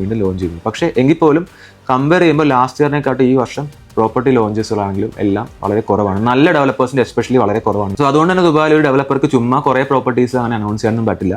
ഒരു പ്രോപ്പർട്ടി അനൗൺസ് ചെയ്തിട്ടുണ്ടെങ്കിൽ അതിന് 90% വിറ്റ് കഴിഞ്ഞാൽ മാത്രമേ അടുത്ത പ്രോപ്പർട്ടി അനൗൺസ് ചെയ്യാൻ പറ്റുള്ളൂ, അത് സെല് ചെയ്യാൻ പറ്റുള്ളൂ. അതുകൂടാതെ സെല് ചെയ്യണമെങ്കിലും അത് അനൗൺസ് ചെയ്യണമെങ്കിൽ അല്ലെങ്കിൽ ലോഞ്ച് ചെയ്യണമെങ്കിലൊക്കെ ഒരുപാട് വേറെ ഫാക്ടേഴ്സും ഡെവലപ്പേഴ്സും ദുബായിലുണ്ട്. അതൊക്കെ കുറച്ചും കൂടെ നമുക്ക് അടുത്ത വീഡിയോയിൽ നമുക്ക് ഡീറ്റെയിൽ ആയിട്ട് സംസാരിക്കാം. കാരണം അത് വലിയ ടോപ്പിക്കാണ്. എങ്ങനെ ഡെവലപ്പേഴ്സിന് ഇത്രയും പെട്ടെന്ന് അല്ലെങ്കിൽ ഇത്രയും ഫാസ്റ്റ് ആയിട്ട് പ്രോപ്പർട്ടീസ് ദുബായിൽ ലോഞ്ച് ചെയ്യാൻ സാധിക്കുന്നത്, അതിൻ്റെ ലീഗൽ ഫോർമാലിറ്റീസ് എന്തൊക്കെയാണ്, അതിൻ്റെ സേഫ്റ്റി ഫാക്ടേഴ്സ് എന്തൊക്കെയാണെന്നുള്ളത് നമുക്ക് വേറൊരു വീഡിയോയിൽ സംസാരിക്കാവുന്നതാണ്. പക്ഷേ അതൊരു വലിയ ടോപ്പിക്കാണ്. അപ്പോൾ നമ്മൾ മനസ്സിലാക്കേണ്ടത്, ഒരു ഡെവലപ്പറും ദുബായിൽ ഗ്രീഡി ആയിട്ട് പണ്ടത്തെ പോലെ ചുമ്മാ ഒരു പ്രോപ്പർട്ടി കാണിച്ചിട്ട് വിൽക്കാൻ പറ്റില്ല. പിന്നെ ഈ ഒരു ഓപ്പർച്യൂണിറ്റി ഉള്ളതുകൊണ്ട് തന്നെ കുറേ പുതിയ ഡെവലപ്പേഴ്സ് മാർക്കറ്റിലേക്ക് വരുന്നുണ്ട്. അപ്പോൾ അതൊക്കെ നമ്മൾ അവോയ്ഡ് ചെയ്യുക. എപ്പോഴും ദുബായിൽ Tier 1 കാറ്റഗറി അല്ലെങ്കിൽ Tier 2 കാറ്റഗറിയിൽ ഏറ്റവും നല്ല ഡെവലപ്പേഴ്സിൽ മാത്രം പ്രോപ്പർട്ടി വാങ്ങാൻ ശ്രദ്ധിക്കുക. അങ്ങനെയാകുമ്പോൾ നമുക്ക് കുറച്ചും കൂടെ റിസ്ക് കുറയും. ഇപ്പോൾ ഞാൻ പ്രോപ്പർട്ടീസ് സേഫ് തന്നെയാണ്, പക്ഷേ റിസ്ക് കുറയുന്ന എപ്പോഴാണെന്ന് പറഞ്ഞാൽ ഇപ്പോൾ നമുക്ക് ഏത് ഇൻഡസ്ട്രി ആയാലും ഓരോ ഇൻഡസ്ട്രിയിലും നല്ലതും ചീത്തയും ഉണ്ടാകും. അപ്പോൾ അത് മനസ്സിലാക്കി നല്ലതിൽ തന്നെ, നല്ലതെന്ന് പറഞ്ഞാൽ ഒരുപാട് ഫാൻസി അല്ല. അപ്പോൾ ഞാൻ പലരോടും പറയാറുണ്ട്, ഇപ്പോൾ നമുക്ക് 100,000 രൂപ കൊടുത്താൽ നമുക്ക് ടൊയോട്ട പ്രാഡോയും കിട്ടും, 100,000 രൂപ കൊടുത്താൽ ജെറ്റ്യു T2 കിട്ടും. ഏത് കാറിനാണ് റീസെയിൽ വാല്യൂ എന്ന് ചോദിച്ചാൽ ടൊയോട്ട പ്രാഡോയ്ക്ക് നിൽക്കും. അത് തന്നെയാണ് നമ്മൾ എപ്പോഴും പ്രോപ്പർട്ടീസിലും ചിന്തിക്കേണ്ടത്. പ്രോപ്പർട്ടീസ് എന്ന് പറയുമ്പോൾ ചിലപ്പോൾ നമുക്ക് കുറച്ച് കൂടുതൽ അമ്യൂണിറ്റീസ് തരാം, നല്ല ഓഫർ തരാം എന്നൊക്കെ നമ്മൾ നോക്കിയിട്ട് ഒരു പ്രോപ്പർട്ടി വാങ്ങിച്ചാൽ നല്ല ഡെവലപ്പർ അല്ല എന്നുണ്ടെങ്കിൽ, ഡെവലപ്പർ എന്ന് പറഞ്ഞാൽ Tier 1 എന്ന് പറഞ്ഞാൽ ഗവൺമെൻറ് കാറ്റഗറി ഡെവലപ്പേഴ്സാണ്. അതായത് ഏറ്റവും നല്ല ഡെവലപ്പേഴ്സ് എന്ന് പറയുന്നത് MR നക്കീൽ അല്ലെങ്കിൽ ദയാർ വാസൽ അങ്ങനെയുള്ള ഡെവലപ്പേഴ്സാണ് എപ്പോഴും ഗവൺമെൻറ് ഡെവലപ്പേഴ്സ്. ഇനി പ്രൈവറ്റ് ഡെവലപ്പേഴ്സിലേക്ക് വരുമ്പോൾ നമുക്ക് കൺസിഡർ ചെയ്യാം ഡമാക്ക്, ശോഭ, ബിൻഗാട്ടി അല്ലെങ്കിൽ എല്ലിംഗ്ടൺ, അങ്ങനെ വളരെ കുറച്ച് ഡെവലപ്പേഴ്സ് മാത്രം. അതായത് മൊത്തത്തിൽ 10 ഡെവലപ്പേഴ്സാണ് ദുബായിൽ നല്ലതുള്ളത്. പിന്നെ എല്ലാം പുതിയ ഡെവലപ്പേഴ്സാണ്, ട്രാക്ക് റെക്കോർഡ് ഇല്ലാത്ത ഡെവലപ്പേഴ്സാണ്. അങ്ങനെയുള്ള ഡെവലപ്പേഴ്സ് എടുത്തു കഴിഞ്ഞാൽ നമുക്ക് ചിലപ്പോൾ അല്പം ഡിലേ വരാനും അല്പം ക്വാളിറ്റി ഇഷ്യൂസ് ഒക്കെ വരാനുള്ള സാധ്യതയുണ്ട്. അതുകൊണ്ടാണ് നമ്മൾ കൂടുതലും ഈ ഫസ്റ്റ് കാറ്റഗറി അല്ലെങ്കിൽ സെക്കൻഡ് കാറ്റഗറി മാത്രം നമ്മൾ കൺസിഡർ ചെയ്യുന്നത്. എഗെയിൻ നമ്മൾ ദുബായിലെ പ്രോപ്പർട്ടീസ് ഓവർ സപ്ലൈ ആണോ എന്നുള്ള ചോദ്യത്തിൻ്റെ ആൻസറിലേക്ക് വരുമ്പോൾ ആദ്യം മനസ്സിലാക്കേണ്ടത് എന്താണ് ഓവർ സപ്ലൈ എന്ന് മനസ്സിലാക്കുമ്പോൾ, ഓവർ സപ്ലൈ എന്ന് പറഞ്ഞാൽ ഏതൊരു പ്രൊഡക്റ്റ് എടുത്തോളൂ, നമ്മൾ ഇപ്പോൾ റിയൽ എസ്റ്റേറ്റിൽ പ്രോപ്പർട്ടീസ് ആയിക്കോട്ടെ, അല്ലെങ്കിൽ വേറെ ഏത് പ്രൊഡക്റ്റ് എടുത്താലും ഓവർ സപ്ലൈ എന്ന് പറയുന്നത് ഒരു പ്രൊഡക്റ്റ് ഒരുപാട് പ്രൊഡ്യൂസ് ചെയ്യും, ആ പ്രൊഡക്റ്റ് വാങ്ങാൻ ആളില്ലാതെ വരുമ്പോഴാണ് ഓവർ സപ്ലൈ എന്നൊരു സാധനം. അപ്പോൾ എന്ന് വെച്ചാൽ ആ പ്രൊഡക്റ്റിന്റെ വില കുറയുന്നതാണ് സംഭവിക്കുന്നത്. ദുബായ് റിയൽ എസ്റ്റേറ്റിലേക്ക് വരുമ്പോൾ ഓവർ സപ്ലൈ എങ്ങനെയാണ് നമ്മൾ മനസ്സിലാക്കുന്നത്? അപ്പോൾ പോപ്പുലേഷനുമായിട്ടാണ് ഇത് ലിങ്ക് ആവുന്നത്. അപ്പം ദുബായിലെ പോപ്പുലേഷനും ദുബായിൽ ഓരോ വർഷം ഇനി അങ്ങോട്ടുള്ള ഓരോ വർഷവും ഡെലിവർ ആവുന്ന പ്രോപ്പർട്ടികളുടെ എണ്ണവും ദുബായിൽ ഇപ്പം നമ്മൾ കാണുന്ന ഒരു പോപ്പുലേഷൻ്റെ ഗ്രോത്തിൻ്റെ ട്രെൻഡും വെച്ചിട്ടാണ് നമ്മൾ അതിനെ അനലൈസ് ചെയ്യേണ്ടത്. ആദ്യം മനസ്സിലാക്കേണ്ടത് ദുബായിൽ ഒരു പ്രോപ്പർട്ടി ഇന്ന് വാങ്ങിച്ചു കഴിഞ്ഞാൽ നമുക്ക് വിത്തിൻ ഒരു 1 മന്ത് തന്നെ രജിസ്ട്രേഷൻ നടക്കും. എന്നാണ് ആ പ്രോപ്പർട്ടിയുടെ ഹാൻഡ് ഓവർ എന്നുള്ളതും നമുക്ക് മനസ്സിലാക്കാൻ പറ്റും. അപ്പോൾ വാങ്ങുമ്പോൾ തന്നെ എല്ലാ പ്രോപ്പർട്ടികൾക്കും ഹാൻഡ് ഓവർ ഡേറ്റ് ഉണ്ടാവും. ചില പ്രോപ്പർട്ടികളുടെ hand over date offer letter ഉണ്ടാവില്ല. അപ്പം അങ്ങനെയുള്ള പ്രോപ്പർട്ടികൾ ദയവേത് വാങ്ങിക്കേണ്ടിയിരിക്കും. അപ്പം ഓഫർ ലെറ്ററിൽ മെൻഷൻ ചെയ്യണം എന്നാണ്, അതായത് നമ്മൾ വാങ്ങുന്ന പ്രോപ്പർട്ടിയുടെ സെയിൽസ് ഓഫറിൽ എന്നാണ് ഹാൻഡ് ഓവർ എന്നുള്ളത് വ്യക്തമായിട്ട് മെൻഷൻ ചെയ്യണം. അപ്പം അത് വെച്ച് നമുക്ക് കാൽക്കുലേറ്റ് ചെയ്യാൻ പറ്റും. അപ്പോൾ അത് നമുക്ക് ഓൾറെഡി ദുബായ് ലാൻഡ് ഡിപ്പാർട്ട്മെന്റിന്റെ ഡാറ്റാസ് ഓൾറെഡി പബ്ലിഷ് ചെയ്തിട്ടുണ്ട്. അപ്പോൾ നമുക്ക് അത് വെച്ച് നോക്കാം. ഇപ്പോൾ കഴിഞ്ഞ വർഷം 2024 27,000 യൂണിറ്റുകളാണ്, അതായത് പ്രോപ്പർട്ടികളാണ് ഡെലിവർ ആയത്. ഇനി 2025 ആകുമ്പോൾ 41,000 യൂണിറ്റുകളാണ് ഡെലിവർ, അതായത് ഈ വർഷം 41,000 യൂണിറ്റുകൾ ഡെലിവർ ആകുന്നത്. അതായത് ഇനി 2026 42,000 യൂണിറ്റുകളാണ് ഡെലിവർ ആകുന്നത്. 2027 19,000. സോ നമ്മൾ കാൽക്കുലേറ്റ് ചെയ്യുമ്പോൾ അടുത്ത 4 വർഷത്തേക്ക് ദുബായിൽ ഡെലിവർ ആകുന്ന യൂണിറ്റുകളുടെ എണ്ണം എന്ന് പറയുന്നത് അപ്രോക്സിമേറ്റ്ലി 129,000, 129,000 യൂണിറ്റുകളാണ് അടുത്ത 4 വർഷം കൊണ്ട് ദുബായിൽ ഡെലിവർ ആകുന്നത്. ഇനിയാണ് നമ്മൾ ഓവർ സപ്ലൈ ആണോ ചിന്തിക്കേണ്ടത്. അതായത് 129,000 യൂണിറ്റുകൾ ദുബായിൽ അടുത്ത 4 വർഷം ഡെലിവർ ആകുമ്പോൾ ഇവിടെ എത്രയാണ് പോപ്പുലേഷനുള്ള സാധ്യത? ഇപ്പം മനസ്സിലാക്കേണ്ടത് ഇപ്പം ഇതുവരെയുള്ള ഗ്രോത്ത് എന്ന് പറയുന്നത് കഴിഞ്ഞ ഒരു വർഷം മാത്രം 6 ലക്ഷത്തിന് മുകളിൽ ആളുകളാണ് ഇവിടെ. 27,000 യൂണിറ്റ് ഡെലിവർ ആയപ്പോൾ 6 ലക്ഷം ആളുകളാണ് ഇങ്ങോട്ട് മൈഗ്രേറ്റ് ചെയ്തിരിക്കുന്നത്. അത് പല കാറ്റഗറിയിലുള്ള ആളുകൾ ദുബായിലേക്ക് മൈഗ്രേറ്റ് ചെയ്തിട്ടുണ്ട്. അപ്പോൾ നമ്മൾ മനസ്സിലാക്കേണ്ടത് പോപ്പുലേഷൻ അതിനനുസരിച്ചിട്ട് കൂടുന്നുണ്ട്, GDPയും കൂടുന്നുണ്ട്. ബബിൾ എന്ന് പറയുന്ന ഫാക്ടർ അല്ലെങ്കിൽ ഓവർ സപ്ലൈ ഉണ്ടാകുന്നത് ഇപ്പോൾ പറഞ്ഞ 27,000 യൂണിറ്റ് ഡെലിവർ ആകുമ്പോൾ 1 ലക്ഷം ആളുകളാണ് വന്നതെങ്കിൽ കുഴപ്പമില്ല. പക്ഷേ 6 ലക്ഷം ആളുകളാണ് ദുബായിലേക്ക് മൈഗ്രേറ്റ് ചെയ്യുന്നത്. അപ്പോൾ നിങ്ങൾക്ക് അതിൻ്റെ ട്രെൻഡ് ഗ്രാഫിൽ കാണാൻ പറ്റും. അതായത് 2022 3.5 മില്യൺ എന്ന പോപ്പുലേഷൻ ഇപ്പോൾ 2024 2025 ആയപ്പോൾ 4 മില്യൺ. അതായത് വെറും ഒരു 3 വർഷം കൊണ്ടാണ് ഇത്രയും പോപ്പുലേഷൻ ദുബായിൽ കൂടിയിരിക്കുന്നത്. അപ്പോൾ ഇത്രയും പോപ്പുലേഷൻ കൂടുന്നതനുസരിച്ച് ഇപ്പോൾ നിങ്ങൾക്ക് ഗ്രാഫ് കാണുമ്പോൾ മനസ്സിലാവും ഓരോ വർഷത്തെ ട്രെൻഡ്. ഇതേ ട്രെൻഡ് തന്നെയാണ് അങ്ങോട്ട് പോകുമ്പോഴും ഉണ്ടാകാൻ പോകുന്നത്. കാരണം എന്താണെന്ന് വെച്ചാൽ ഇവിടെ ഓരോ വർഷം കൂടുമ്പോഴും ഓരോ കാര്യങ്ങൾ ലിബറൽ ആക്കിക്കൊണ്ടിരിക്കുകയാണ്. അതുകൊണ്ട് തന്നെ പോപ്പുലേഷൻ ഇനിയും കൂടും. ടാക്സ് ഇല്ല, ഇങ്ങനെ പല പല ഫാക്ടേഴ്സ് ഉള്ളതുകൊണ്ട് ആളുകൾ ഇനിയും ദുബായിലേക്ക് വരും. അപ്പോൾ അതിനനുസരിച്ചിട്ട് പോപ്പുലേഷൻ കൂടും. പോപ്പുലേഷൻ കൂടുന്നതനുസരിച്ചിട്ട് ഈ പറയുന്ന യൂണിറ്റുകളുടെ ഡിമാൻഡ്, അപ്പോൾ നമ്മൾ മനസ്സിലാക്കുക ഇപ്പോൾ ഓൾറെഡി വാങ്ങിച്ചിരിക്കുന്നത് ഇപ്പോൾ ഈ 129 എന്ന് പറയുന്ന യൂണിറ്റുകൾ ആളുകൾ വാങ്ങിച്ചിരിക്കുന്നത് ഇതേ ട്രെൻഡിൽ തന്നെയാണ്. അതുകൊണ്ട് തന്നെ നമ്മൾ മനസ്സിലാക്കേണ്ടത് യൂണിറ്റുകളെല്ലാം അണ്ടർ സപ്ലൈ ആണ്, അതായത് ആവശ്യത്തിന് ഇപ്പോഴും ഡെലിവർ ആകുന്നില്ല. അത് ഇനി കുറച്ചും കൂടെ നിങ്ങൾക്ക് അതിനെ വിശ്വാസ്യത വരുത്തണമെന്നുണ്ടെങ്കിൽ നിങ്ങൾക്ക് ദുബായിലുള്ള ഏതെങ്കിലും ഒരു ഫ്രണ്ടിനെ വിളിക്കുക, ഇവിടെ താമസിക്കുന്ന ഫാമിലിയായിട്ട് താമസിക്കുന്ന ഏതെങ്കിലും ഒരു ഫ്രണ്ടിനെ വിളിക്കുക, അവർ താമസിക്കുന്ന ബിൽഡിങ്ങിൽ അപ്പാർട്ട്മെൻറ്റ് വല്ലതും കാലി ഉണ്ടോ എന്നുള്ളത് ചെക്ക് ചെയ്യുക. എല്ലാ ബിൽഡിങ്സും ഓൾമോസ്റ്റ് ഫുള്ളാണ്. ഇപ്പോൾ എൻ്റെ തന്നെ ഉള്ള യൂണിറ്റുകളെല്ലാം കംപ്ലീറ്റ്ലി റെൻറ്റഡ് ആണ്. ഇനി അടുത്തൊരു മേജർ ഫാക്ടർ എന്ന് പറയുന്നത് PIR എന്നൊരു ഫാക്ടറാണ്, അതായത് പ്രൈസ് ഇൻകം റേഷ്യോ. നമ്മൾക്ക് നമ്മുടെ ഇപ്പോൾ ഒരു പ്രോപ്പർട്ടി വാങ്ങിച്ചു, അതിൻ്റെ EMI ഇപ്പോൾ ലെറ്റ്സ് സേ നമ്മളൊരു ബാങ്ക് ലോൺ വെച്ചിട്ടാണ് വാങ്ങുന്നത്. ഇപ്പോൾ റെഡി ആയിട്ടുള്ള പ്രോപ്പർട്ടി ലോണൊക്കെ വെച്ച് വാങ്ങിക്കാൻ വിചാരിച്ചോളൂ. അപ്പോൾ ഈ ലോൺ അല്ലെങ്കിൽ നമ്മൾ ആഫ്റ്റർ ഹാൻഡ് ഓവറിലുള്ള പേയ്മെൻറ്റ് ലോണിലേക്ക് മാറ്റി. അപ്പോൾ എങ്ങനെയെങ്കിലും നമ്മളൊരു ലോൺ എടുക്കാൻ സാധ്യതയുണ്ട്. ഇപ്പോൾ നമ്മൾ ബാക്കിയുള്ള കൺട്രീസ്, ഇപ്പോൾ ന്യൂയോർക്ക്, ലണ്ടൻ പോലുള്ള രാജ്യങ്ങളൊക്കെ അല്ലെങ്കിൽ കാനഡയിലൊക്കെ പോയി എല്ലാവരും ലോൺ എടുത്ത് പ്രോപ്പർട്ടി വാങ്ങാറുണ്ട്. അപ്പോൾ ഈ ലോൺ എടുത്ത് പ്രോപ്പർട്ടി വാങ്ങുമ്പോൾ ലെറ്റ്സ് അത് ഇൻവെസ്റ്റ്മെൻ്റ് ആയിട്ടാണ് വാങ്ങുന്നതെന്നുണ്ടെങ്കിൽ നമ്മളുടെ EMI ബാങ്കിലേക്ക് കൊടുക്കുന്ന EMI റെൻറ്റിനെക്കാട്ടും കൂടിയാൽ, അതായത് EMI ആണ് റെൻറ്റിനെക്കാട്ടും കൂടുതലെങ്കിൽ നഷ്ടമാണ്. അതായത് നമ്മൾ മനസ്സിലാക്കേണ്ടത് ആളുകളുടെ ഇൻകം, ഇപ്പോൾ നമുക്ക് ഒരു മാസം 6,000 ദിറംസ് ആണ് നമുക്ക് EMI അടയ്ക്കേണ്ടത്. പക്ഷെ നമ്മുടെ റെൻറ്റ് വരുന്നത് ഒരു 4,000 ദിറംസ് ആണെന്നുണ്ടെങ്കിൽ നമുക്ക് ഒരിക്കലും ഇപ്പോൾ നാളെ നമ്മൾ ഇൻവെസ്റ്റ്മെൻ്റ് ആയിട്ട് കൺസിഡർ ചെയ്താൽ പോലും നമുക്ക് EMI അടയ്ക്കാനുള്ള പൈസ പോലും റെൻറ്റിൽ നിന്ന് കവർ ആവുന്നില്ലെന്നുണ്ടെങ്കിൽ റിസ്ക് ഉണ്ട്. പക്ഷേ ബാക്കിയുള്ള രാജ്യങ്ങളെ അപേക്ഷിച്ച് നോക്കുമ്പോൾ ദുബായിൽ നമുക്ക് ചെക്ക് ചെയ്താൽ മനസ്സിലാവും റെൻറ്റിനെക്കാട്ടും കുറവാണ് EMI. അപ്പോൾ നമ്മളൊരു പ്രോപ്പർട്ടി വാങ്ങിച്ചിട്ട് നമ്മൾ റെൻറ്റിന് കൊടുത്താൽ ആ റെൻറ്റ് ഇപ്പോൾ 5,000 ദിറംസ് ആണെങ്കിൽ EMI 3,000 വരുള്ളൂ. അതാണ് പ്രൈസ് ഇൻകം റേഷ്യോ എന്ന് പറയുന്നത്. അപ്പോൾ നമുക്ക് ലെറ്റ്സ് സേ ഒരു പ്രോപ്പർട്ടി വാങ്ങിച്ചു 20% ഡൗൺ പേയ്മെൻറ്റ് കൊടുത്തു എന്ന് വിചാരിക്കുക. ബാക്കിയുള്ള 80% ലോൺ എടുത്താൽ ഈ 80% ലോൺ എടുത്തു കഴിഞ്ഞാൽ അതിൻ്റെ ഒരു EMI എന്ന് പറയുന്നത് അപ്പോൾ നമുക്ക് depends on the bank, depends on the years, 10 ഒക്കെ അനുസരിച്ചിട്ട് നമുക്ക് കൂട്ടി എടുക്കാൻ പറ്റും. അപ്പോൾ ലെറ്റ്സ് സേ ഒരു 5,000 ദിറംസ് ആണ് മാസം EMI അടയ്ക്കേണ്ടതെന്ന് മനസ്സിലാക്കുക. ഈ 5,000 ദിറംസ് അടയ്ക്കേണ്ടി വന്നാൽ റെൻറ്റ് കിട്ടുന്ന എമൗണ്ട് ഒരു 8,000 ദിറംസ് ആണെങ്കിൽ നമുക്ക് 5,000 EMI കൊടുത്ത് ബാക്കി 3,000 സേവ് ചെയ്യാൻ പറ്റും. ഇതാണ് ദുബായിയുടെ അവസ്ഥ, ഇപ്പോഴത്തെ അവസ്ഥ. അതുകൊണ്ടാണ് ദുബായ് കുറച്ചും കൂടെ കമ്പാരിറ്റീവ്ലി ബാക്കിയുള്ള രാജ്യങ്ങളായിട്ട് കമ്പയർ ചെയ്യുമ്പോൾ, ഇപ്പോൾ നമ്മൾ ഇന്ത്യ ആയിക്കോട്ടെ വേറെ ഏത് രാജ്യമായിട്ട് കമ്പയർ ചെയ്യുമ്പോൾ ഈ പ്രൈസ് ഇൻകം റേഷ്യോ എന്ന് പറയുന്നത് ഒരുപാട് കുറവാണ്. അപ്പോൾ അതുകൊണ്ട് തന്നെ പ്രോപ്പർട്ടി വാങ്ങിച്ചു കഴിഞ്ഞാൽ നമ്മൾ EMI അടച്ചാൽ പോലും ഒരു എമൗണ്ട് നമുക്ക് സേവ് ചെയ്യാൻ പറ്റും. അപ്പോൾ അതൊരു ഫാക്ടറാണ്. അതുകൊണ്ട് ആളുകൾ ഒരുപാട് ഇപ്പോൾ ഈ 20% ഡൗൺ പേയ്മെൻറ്റ് അടച്ച്, അല്ലെങ്കിൽ ഇപ്പോൾ ലെറ്റ്സ് ഒരു ഓഫ് പ്ലാൻ ഒരു പ്രോപ്പർട്ടി വാങ്ങിച്ചു, ബാക്കി അതിലൊരു 60% ഡ്യൂറിങ് കൺസ്ട്രക്ഷൻ അടച്ചു, 40 ഓൺ ഹാൻഡ് ഓവർ അടയ്ക്കണമെന്നുണ്ടെങ്കിൽ ഈ 40% അടയ്ക്കുന്ന സമയത്ത് നമുക്ക് ലോൺ എടുക്കാം. ആ ലോൺ എടുക്കുന്ന എമൗണ്ട് ഒബ്വിയസ്ലി നമ്മൾ ആ കിട്ടുന്ന റെൻറ്റുമായിട്ട് കമ്പയർ ചെയ്യുമ്പോൾ ഒരുപാട് ലാഭം നമുക്ക് അതിൽ നിന്ന് സേവ് ചെയ്യാൻ പറ്റും. അതായത് റെൻറ്റ് കൊടുത്തു കഴിഞ്ഞിട്ട് നമ്മൾ EMI അടച്ചു കഴിഞ്ഞാലും ബാക്കിയുള്ള എമൗണ്ട് റെൻറ്റിൽ നിന്ന് നമുക്ക് സേവ് ചെയ്യാൻ പറ്റും. അതാണ് ഞാൻ ഈ പറഞ്ഞു വരുന്നത്. അപ്പോൾ പ്രൈസ് ഇൻകം റേഷ്യോ ആണെങ്കിലും ദുബായ് ബാക്കിയുള്ള രാജ്യങ്ങളെ അപേക്ഷിച്ചു, ഇപ്പോൾ കാനഡയിൽ ഓസ്ട്രേലിയ ഒക്കെ നോക്കുകയാണെന്നുണ്ടെങ്കിൽ, അല്ലെങ്കിൽ US ഒക്കെ നോക്കുകയാണെന്നുണ്ടെങ്കിൽ നമ്മൾ EMI എമൗണ്ടിനെക്കാട്ടും കുറവാണ് റെൻറ്റ്. അപ്പോൾ റെൻറ്റ് കൊടുത്തു കഴിഞ്ഞാൽ പിന്നെ കയ്യിൽ നിന്ന് എടുത്തിട്ട് EMI അടയ്ക്കേണ്ടി വരും. അപ്പോൾ അതാണ് വ്യത്യാസം. ഇനി അടുത്തൊരു മേജർ ഡൗട്ട് എന്ന് പറയുന്നത് റിസ്ക് ഉണ്ടോ എന്നുള്ളതാണ്. ഇപ്പോൾ പ്രോപ്പർട്ടി വാങ്ങുമ്പോൾ റിസ്ക് ഉണ്ടോ എന്നുള്ളതാണ്. അപ്പോൾ നമ്മൾ മനസ്സിലാക്കേണ്ടത് ദുബായിലൊരു പ്രോപ്പർട്ടി വാങ്ങുമ്പോൾ ഇപ്പോൾ ഓഫ് പ്ലാൻ അണ്ടർ കൺസ്ട്രക്ഷൻ പ്രോപ്പർട്ടിയാണ് എല്ലാവരും വാങ്ങുന്നത്. അതാണ് ഒരു ഇൻവെസ്റ്റ്മെൻറ്റ്. അപ്പോൾ അങ്ങനെ ചിന്തിക്കുമ്പോൾ ഒരു പേയ്മെൻറ്റ് പോലും ഒരു ഡെവലപ്പർക്കോ ഒരു പ്രൈവറ്റ് പാർട്ടിക്കോ നമുക്ക് ഡയറക്റ്റ് പേ ചെയ്യാൻ പാടില്ല. എല്ലാ പേയ്മെൻറ്റും പോകേണ്ടത് എസ്ക്രോ അക്കൗണ്ടിലേക്കാണ്. അതുകൊണ്ട് തന്നെ പേയ്മെൻറ്റ്സ് എല്ലാം സെക്യൂർഡ് ആണ്.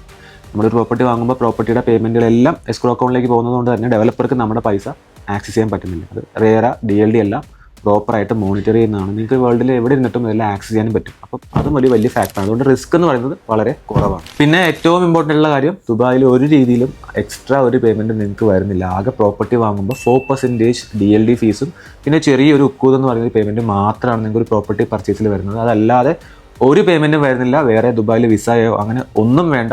ലോകത്തിൻ്റെ എവിടെ ഇരുന്നിട്ടും passport copy, email ID, phone നമ്പരും ഈ പറയുന്ന പേയ്മെൻറ്റും ബുക്കിംഗ് എമൗണ്ട് ആയിട്ടുള്ള ചെറിയൊരു എമൗണ്ട് ഉണ്ടെങ്കിൽ നിങ്ങൾക്ക് ദുബായിൽ എവിടെയും പ്രോപ്പർട്ടി വാങ്ങിക്കാം. പിന്നെ പേയ്മെൻറ്റ് പ്ലാൻ അനുസരിച്ചിട്ട് നിങ്ങളുടെ ഫൈനാൻസ് അനുസരിച്ചിട്ട് നിങ്ങളൊരു സേഫ് ആയിട്ടുള്ള പ്രോപ്പർട്ടി വാങ്ങിച്ചാൽ you will be getting A better option. Normally പിന്നെ എല്ലാവരുടെയും ഡൗട്ടാണ് ദുബായിൽ ഒരുപാട് പൈസയുള്ളവരാണ് പ്രോപ്പർട്ടീസ് വാങ്ങുന്നത്. അപ്പോൾ ആദ്യം മനസ്സിലാക്കേണ്ടത് ദുബായിൽ ഡിഫറെൻറ്റ് ടൈപ്പ് ഓഫ് പ്രോപ്പർട്ടീസ് ഉണ്ട്. അപ്പോൾ നമ്മൾ നമ്മുടെ കപ്പാസിറ്റിക്ക് നമ്മളുടെ ഒരു ഫൈനാൻസിനനുസരിച്ചിട്ടാണ് പ്രോപ്പർട്ടി വാങ്ങുന്നതെന്നുണ്ടെങ്കിൽ എപ്പോഴും സേഫാണ്. പിന്നെ രണ്ടാമത്തെ കാര്യം, നല്ല ഡെവലപ്പറെ ചൂസ് ചെയ്യുക. അത് ഇമ്പോർട്ടൻ്റ് ആണ്.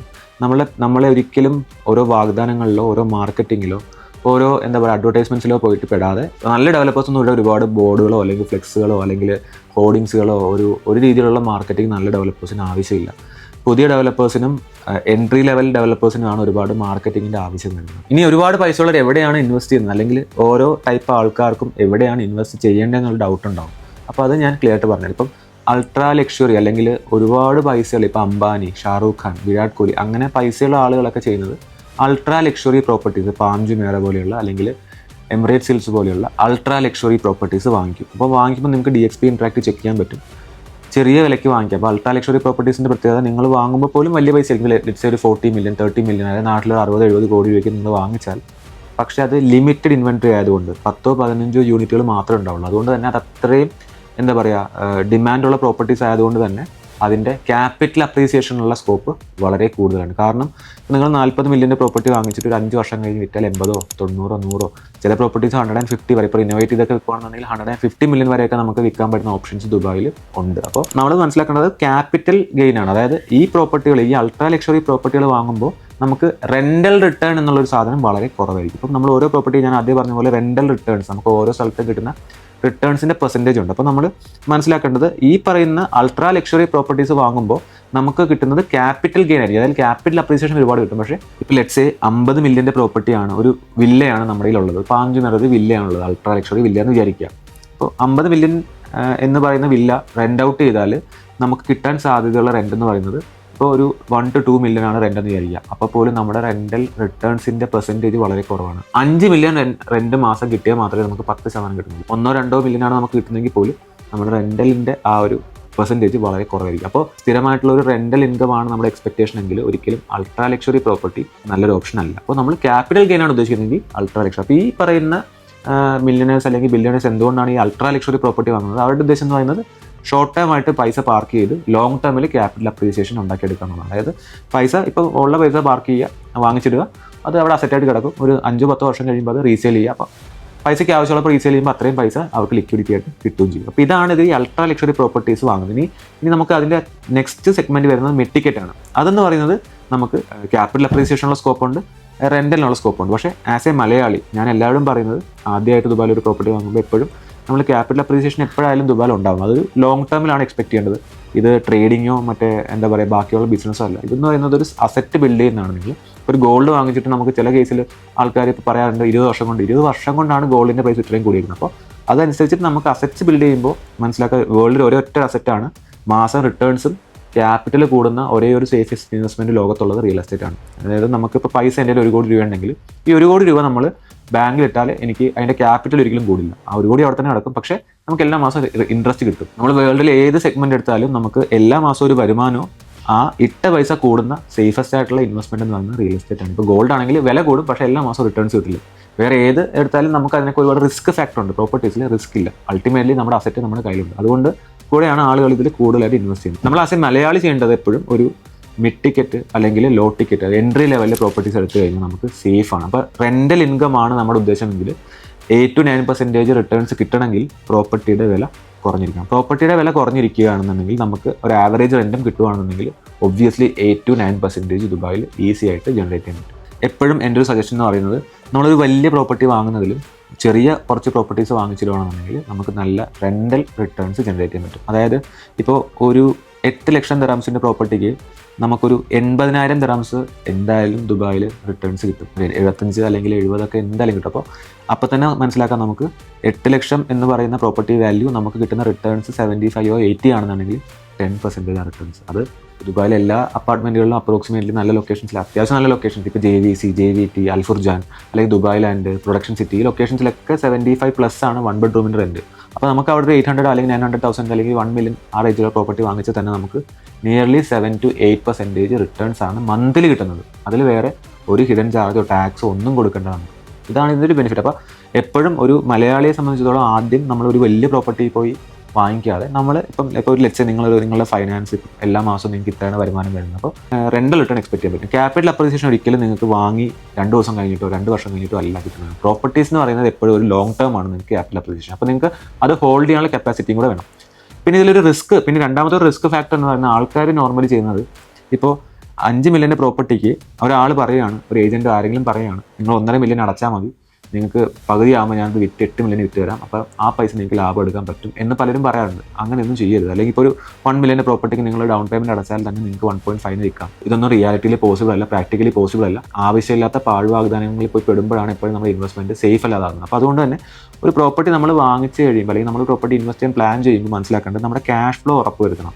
അപ്പോൾ അതൊക്കെയാണ് നമുക്കിപ്പോൾ നിങ്ങൾക്ക് അതിനെക്കുറിച്ചുള്ള കംപ്ലീറ്റ് ആയിട്ടുള്ള ഐഡിയ വേണമെങ്കിൽ ഏത് സമയത്തും ഈ താഴെക്കാണ് നമ്മൾ കോൺടാക്ട് ചെയ്യുക. അപ്പോൾ നമുക്കൊരു ഫ്രീ കൺസൾട്ടേഷനാണ്.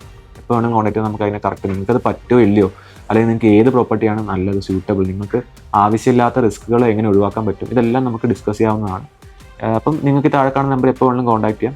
ഒരു അപ്പോയിൻമെൻറ്റ് വെച്ചിട്ട് നമുക്ക് എപ്പോൾ വേണമെങ്കിലും നിങ്ങളുടെ കൺവീനിയൻ്റ് നമ്മുടെ കൺവീനിയൻസ് അനുസരിച്ചിട്ട് നമുക്ക് സംസാരിക്കാവുന്നതാണ്. വളരെ ഈസി ആയിട്ട് പറയുകയാണെങ്കിൽ, കുറച്ചും കൂടെ സിമ്പിളായിട്ട് പറയുകയാണെന്നുണ്ടെങ്കിൽ, ഇപ്പോൾ നമ്മുടെ കയ്യിൽ പൈസ ഇല്ലാത്തൊരവസ്ഥയിൽ നമ്മളൊരു ഇൻവെസ്റ്റ്മെൻറ്റ് ചെയ്യുമ്പോഴാണ് നമുക്ക് റിസ്ക് ഉണ്ടാകുന്നത്. നമുക്ക് നാളെ ഏറ്റവും വേഴ്സ്റ്റ് കേസ് സിനാരിയോയിൽ ഇപ്പോൾ വലിയൊരു മാർക്കറ്റ് ക്രാഷ് സംഭവിച്ചാൽ പോലും, ഇപ്പം എവിടെ ആയിക്കോട്ടെ, ഒരു മാർക്കറ്റ് ക്രാഷ് സംഭവിച്ചാൽ പോലും നമുക്ക് ക്യാഷ് ഫ്ലോ ഉറപ്പുണ്ടെന്നുണ്ടെങ്കിൽ നമുക്കൊരു ടെൻഷൻ അടിക്കേണ്ട. കാരണം നമ്മൾ പ്രോപ്പർട്ടി വാങ്ങിച്ചു, പ്രോപ്പർട്ടി കയ്യിലുണ്ട്, ക്യാഷ് ഫ്ലോ ഉണ്ട്, സേഫാണ്. ആളുകൾ എപ്പോഴും ചെയ്യുന്നത് വരവിനെക്കാട്ടും കൂടുതൽ, അതായത് നമ്മളിപ്പം ഓവർ എക്സ്പെക്റ്റേഷൻ വെച്ചിട്ട് എന്താ പറയുക, അങ്ങനത്തെ ഒരു ഓവർ കമ്മിറ്റ്മെൻറ്റ്, ഓവർ എക്സ്പെക്റ്റേഷനെക്കാളും കൊടുക്കുന്നതനുസരിച്ചിട്ട് ഓരോ ഇൻവെസ്റ്റ്മെൻറ്റ് ചെയ്യുമ്പോഴാണ് പലപ്പോഴും റിസ്ക്കിലേക്ക് പോകുന്നത്. Dubai as A city, Dubai as A market risk വളരെ കുറവാണ്. ഇനി പറഞ്ഞു വെച്ചാൽ നിങ്ങൾക്ക് ചിന്തിക്കാവുന്നതേ ഉള്ളൂ. ഇതെല്ലാം കോമൺ സെൻസ് ആണ് നമ്മൾ ചിന്തിക്കുമ്പോൾ. പ്രോപ്പർട്ടി വിലയാണെങ്കിലും എല്ലാം ഞാൻ പറഞ്ഞു ആദ്യം. അപ്പോൾ നമ്മളെപ്പോഴും മനസ്സിലാക്കേണ്ടത്, ഒരു പ്രോപ്പർട്ടി ഇൻവെസ്റ്റ്മെൻറ്റ് ചെയ്യുമ്പോൾ 3 കാറ്റഗറി ഉണ്ട്. നിങ്ങൾ ക്യാപിറ്റൽ അപ്രീസിയേഷൻ ആണ് ഉദ്ദേശിക്കുന്നതെങ്കിൽ നിങ്ങൾ എപ്പോഴും അൾട്രാ ലക്ഷറി പ്രോപ്പർട്ടി ലീസിലേക്ക് പോകണം. പിന്നെ നിങ്ങളൊരു സ്റ്റഡി റെൻ്റൽ, അതുപോലെ ഒരു ഫാസ്റ്റ് ഒരു ക്യാപിറ്റൽ അപ്രീസിയേഷൻ നോക്കുന്നുണ്ടെങ്കിൽ മിഡ് ടിക്കറ്റിലേക്ക് പോകാം. ഒരു 2.5 million മുതൽ 4 അല്ലെങ്കിൽ 6-7 million വരെ, ഒരു 2.5 million മുതൽ 7 million വരെ പ്രൈസ് ബ്രാക്കറ്റിൽ, അതായത് നാട്ടിൽ ഏകദേശം ഒരു 5 കോടി മുതൽ നാട്ടിൽ ഏകദേശം ഒരു 15 കോടി വരെ ആ ഒരു പ്രൈസ് ബ്രാക്കറ്റിലെ പ്രോപ്പർട്ടീസ് നിങ്ങൾ വാങ്ങിക്കുകയാണെന്നുണ്ടെങ്കിൽ നിങ്ങൾക്ക് റെൻ്റൽസ് ശരിയായിട്ട് കിട്ടും. ഒരു 5 to 8% റെൻ്റൽസും കിട്ടും. ഒരു ക്യാപിറ്റൽ അപ്രീസിയേഷനും ആ ഒരു 5 to 6 years എക്സ്പെക്ട് ചെയ്യാൻ പറ്റും. ഇനി നിങ്ങൾ സേഫ്റ്റി ആണ് നോക്കുന്നുണ്ടെങ്കിൽ നിങ്ങളൊരു 800,000 മുതൽ നാട്ടിലൊരു 1.5 കോടി മുതൽ ഒരു 4 കോടി വരെയുള്ള പ്രോപ്പർട്ടീസാണ് ദുബായിൽ വാങ്ങുന്നുണ്ടെങ്കിൽ ഈ പൈസ ഒരുമിച്ചല്ല വേണ്ടത്. നിങ്ങൾക്ക് 4 വർഷം സമയമുണ്ട്. ആ സമയം അല്ലെങ്കിൽ 3 വർഷം നിങ്ങളെടുക്കുന്ന പ്രോപ്പർട്ടീസിനെ ഡിപ്പെൻഡ് ചെയ്തിരിക്കും നിങ്ങൾക്ക് വാങ്ങുന്ന ആ ഒരു. ഇപ്പോൾ ലെറ്റ്സ് നിങ്ങളൊരു 1-2 കോടി പ്രോപ്പർട്ടിയാണ് വാങ്ങുന്നുണ്ടെങ്കിൽ നിങ്ങൾ ചിലപ്പോൾ ഒരു 3 വർഷം കൂടെ അടയ്ക്കേണ്ടത് 80 ലക്ഷം രൂപയായിരിക്കും. ബാക്കിയുള്ളത് നിങ്ങൾക്ക് ലോൺ എടുക്കാൻ പറ്റും. ഈ ലോണാണ് ഞാൻ ആദ്യം പറഞ്ഞത്. നമുക്ക് റെൻറ്റ് എന്ന് പറയുന്നത് എപ്പോഴും ദുബായിൽ EMI കാട്ടും കൂടുതലാണ്. അതായത് നമുക്ക് റെൻറ്റ് കൂടുതൽ കിട്ടും, EMI കുറച്ച് അടച്ചാൽ മതി. അപ്പോൾ ബാക്കിയുള്ളത് നമ്മുടെ സേവിങ്സ് ആവും, ഒരു അസറ്റ് ബിൽഡ് ആവും. അങ്ങനെയാണ് എപ്പോഴും റിയൽ എസ്റ്റേറ്റ് വാങ്ങേണ്ടത്. നമ്മളെപ്പോഴും ബാങ്കിനെ മാക്സിമം യൂസ് ചെയ്യാൻ ട്രൈ ചെയ്യും. അപ്പോൾ നമ്മൾ ഒറ്റയടിക്ക് വലിയൊരു എമൗണ്ട് ഇറക്കാതെ ചെയ്യാൻ പറ്റുന്ന ഓരോ ഓപ്ഷൻ എന്ന് പറയുന്നത് ഓഫ് പ്ലാൻ ആണ്. നല്ല ഡെവലപ്പറിന് നല്ലൊരു ഓപ്ഷൻ വാങ്ങിക്കുകയാണെന്നുണ്ടെങ്കിൽ 5% ഡൗൺ പേയ്മെൻറ്റ്, അതായത് നാട്ടിലൊരു 10 ലക്ഷം രൂപയ്ക്ക് നമുക്ക് സ്റ്റാർട്ട് ചെയ്യാൻ പറ്റും. പിന്നെ ഒരു 3 വർഷം കൊണ്ട് ഒരു 80 അല്ലെങ്കിൽ ഒരു 1 കോടി രൂപ നമുക്ക് അടയ്ക്കാൻ പറ്റുമെങ്കിൽ സുഖമായിട്ട് ഒരു 1 bedroom അപ്പാർട്ട്മെന്റ് ദുബായിൽ സ്വന്തമാക്കാൻ പറ്റും. അപ്പോൾ ഇങ്ങനെ ചെയ്യുകയാണെന്നുണ്ടെങ്കിൽ സേഫ് ആണ്. പിന്നെ ഒബ്വിയസ്ലി നല്ല ഡെവലപ്പർ ആയിരിക്കും എന്നുള്ളത് വളരെ ഇമ്പോർട്ടൻ്റ് ആണ്. നല്ല ഡെവലപ്പർ അല്ലെന്നുണ്ടെങ്കിൽ ഒബ്വിയസ്ലി നമുക്ക് പല പ്രശ്നങ്ങൾ ഉണ്ടാകുന്നുണ്ട്. അപ്പോൾ ഈ ഓവർ കമ്മിറ്റ്മെന്റ്സ്, ഓവർ ആയിട്ടുള്ള എന്താ പറയുക വാഗ്ദാനങ്ങളൊന്നും പോയി പെടാണ്ടിരിക്കുക. എപ്പോഴും നിങ്ങൾ ഇതുപോലെ സേഫ് ആയിട്ട് നല്ലൊരു പ്രോപ്പർട്ടി വാങ്ങാൻ ആഗ്രഹിക്കുന്നുണ്ടെങ്കിൽ മൾട്ടിപ്പിൾ ചെറിയ ചെറിയ പ്രോപ്പർട്ടീസിൽ ഇൻവെസ്റ്റ് ചെയ്യുകയാണെന്നുണ്ടെങ്കിൽ റിസ്ക് വളരെ കുറവാണ്. ഇപ്പോൾ ലിക്വിഡിറ്റി ചെയ്യണമെങ്കിൽ അതിൽ ഒരെണ്ണം വിറ്റാൽ തന്നെ ബാക്കി രണ്ടെണ്ണം നിങ്ങളുടെ കയ്യിലിരിക്കും. അപ്പോൾ അങ്ങനെ ഉള്ള കാര്യങ്ങളൊക്കെ നിങ്ങളുടെ ഫൈനാൻസ് അനുസരിച്ചിട്ട് നിങ്ങളുടെ ഒരു ലൈഫ് എന്താ പറയുക ഒരു പ്ലാൻ അനുസരിച്ചിട്ട് നമുക്ക് ഡിസ്കസ് ചെയ്യാവുന്നതാണ്. അതനുസരിച്ചിട്ട് നമുക്ക് നല്ല ഓപ്ഷൻസ് ചൂസ് ചെയ്യാം. ഇപ്പോൾ ഞാൻ എൻ്റെ ക്ലയൻസിന് 2, 3, 4 ഓപ്ഷൻസ് കൊടുക്കും. അപ്പോൾ അതിൻ്റെ എല്ലാത്തിൻ്റെയും പ്രോസ് ആൻഡ് കോൺസ് പറഞ്ഞു കൊടുത്തിട്ട് ഏതാണ് അവർക്ക് കൺവീനിയൻ്റ് ആയിട്ട് തോന്നുന്നത് അതാണ് എപ്പോഴും ചൂസ് ചെയ്യുന്നത്. ഇനി നമ്മൾ എൻഡ് ചെയ്യുമ്പോൾ പറയേണ്ട കുറച്ച് കാര്യങ്ങൾ എന്ന് പറയുന്നത്, എപ്പോഴും ഒരു പ്രോപ്പർട്ടി ഇൻവെസ്റ്റ്മെൻറ്റ് നമ്മൾ റിസ്ക് എന്ന് പറയുന്നത് എല്ലാത്തിനും ഉണ്ട്. അപ്പോൾ പ്രോപ്പർട്ടി ഇൻവെസ്റ്റ്മെൻറ്റ് റിസ്ക് അല്ലാതാവണമെന്നുണ്ടെങ്കിൽ ഈ പറയുന്ന കുറച്ച് ഫാക്ടേഴ്സ് നിങ്ങൾ എന്തായാലും ഒഴിവാക്കിയിരിക്കണം. ഫസ്റ്റ് ചലഞ്ച് എന്ന് പറയുന്നത് ചൂസിങ് റോങ് ഡെവലപ്പർ. അപ്പോൾ നമ്മൾ ഡെവലപ്പറിനെ റോങ് ആയിട്ട് ചൂസ് ചെയ്ത് കഴിഞ്ഞാൽ നമ്മുടെ ഇൻവെസ്റ്റ്മെൻറ്റ് റിസ്ക് ആവാൻ സാധ്യതയുണ്ട്. ഇനി ചൂസിങ് റോങ് ലൊക്കേഷൻ. നിങ്ങൾ ലൊക്കേഷൻ ആണെങ്കിലും നിങ്ങൾ ചൂസ് ചെയ്യുന്നത് മോശമാണെന്നുണ്ടെങ്കിൽ നിങ്ങളുടെ ഇൻവെസ്റ്റ്മെൻറ്റ് മോശം സാധ്യതയുണ്ട്. അതുപോലെ going out of your budget. നിങ്ങളുടെ ബഡ്ജറ്റ് എക്സീഡ് ആവുന്ന രീതിയിൽ നിങ്ങൾ പ്രോപ്പർട്ടി വാങ്ങിച്ചാൽ, നിങ്ങൾ ഉദ്ദേശിച്ച ബഡ്ജറ്റിൽ കൂടുതലുള്ള പ്രോപ്പർട്ടി വാങ്ങിച്ചാൽ നിങ്ങൾക്ക് റിസ്ക് വരാനുള്ള സാധ്യതയുണ്ട്. കാരണം ക്യാഷ് ഫ്ലോ എഫക്ട് ചെയ്യാനുള്ള സാധ്യതയുണ്ട്. ഇനി നാലാമത്തെ മെയിൻ പ്രോബ്ലം എന്താണെന്ന് പറഞ്ഞാൽ അൺരജിസ്റ്റേർഡ് ആയിട്ടുള്ള അല്ലെങ്കിൽ ദുബായിനെ കുറിച്ച് പ്രോപ്പറായിട്ട് അറിയാത്ത ഏതെങ്കിലും ഏജൻസുമായിട്ട് വർക്ക് ചെയ്യുമ്പോൾ നിങ്ങളുടെ ഇൻവെസ്റ്റ്മെന്റ്സ് റോങ് ആവാനുള്ള സാധ്യതയുണ്ട്. കാരണം അവർ തരുന്ന ഗൈഡൻസും അതുപോലെ ആയിരിക്കും. പിന്നെ ഫൈനലി എസ്ക്രോ അക്കൗണ്ട് ഉണ്ടോ അങ്ങനെയുള്ള എല്ലാ മേജർ ആയിട്ടുള്ള കാര്യങ്ങളൊക്കെ ഒന്ന് ചെക്ക് ചെയ്യുക. അപ്പോൾ അങ്ങനെയാകുമ്പോൾ നിങ്ങൾ ഈ പറഞ്ഞ ഫാക്ടേഴ്സ് എല്ലാം ഒന്ന് കൺസിഡർ ചെയ്തിട്ടാണ് നിങ്ങൾ പ്രോപ്പർട്ടി വാങ്ങുന്നുണ്ടെങ്കിൽ നിങ്ങളുടെ ഇൻവെസ്റ്റ്മെന്റ്സ് ഒരിക്കലും റോങ് ആകാനുള്ള സാധ്യതയില്ല. പിന്നെ 100% അതൊരു നല്ല രീതിയിലേക്ക് കൺവേർട്ട് ആവും ചെയ്യും ഫ്യൂച്ചറിൽ. ഇനി ഫൈനലി പറയാനുള്ള ഒരേ ഒരു മേജർ കാര്യം എന്ന് പറയുന്നത്, നിങ്ങളുടെ ലൈഫ് സേവിങ്സ് വെച്ചിട്ട് നിങ്ങൾ ഒരിക്കലും കളിക്കരുത്. UK-ലായിക്കോട്ടെ, കാനഡയിലായിക്കോട്ടെ, ന്യൂയോർക്കിലായിക്കോട്ടെ, നിങ്ങളുടെ ലൈഫ് സേവിങ്സ് ആണ് നിങ്ങളൊരു പ്രോപ്പർട്ടിയിലേക്ക് ഇൻവെസ്റ്റ് ചെയ്യുന്നുണ്ടെങ്കിൽ പലപ്പോഴും റിസ്ക് വരാണ്. അതിപ്പോൾ ദുബായ് ആയിക്കോട്ടെ, എവിടെ ആയിക്കോട്ടെ, നിങ്ങൾ വളരെ കെയർഫുൾ. ഫൈനാൻസ് എപ്പോഴും നിങ്ങൾ പ്ലാൻ ചെയ്തിട്ട് വേണം ഒരു പ്രോപ്പർട്ടിയിലേക്ക് ഇറങ്ങാൻ. ഇപ്പോൾ നിങ്ങൾക്ക് ഏകദേശം ദുബായിലെ റിസ്ക്കുകൾ അല്ലെങ്കിൽ ദുബായിൽ ഫ്യൂച്ചർ ഉണ്ടോ, ദുബായിൽ ഒരു ബബിളാണോ, ഇതിനെക്കുറിച്ചിട്ടുള്ള അല്ലെങ്കിൽ സപ്ലൈ കൂടുതലുണ്ടോ, ക്രാഷ് ആവോ എന്നുള്ളതിനെക്കുറിച്ചുള്ള ആൻസർ കിട്ടുന്നതാണ് എൻ്റെ വിചാരം. If you feel these informations are useful, please like, share and subscribe to my channel for more Dubai real estate updates.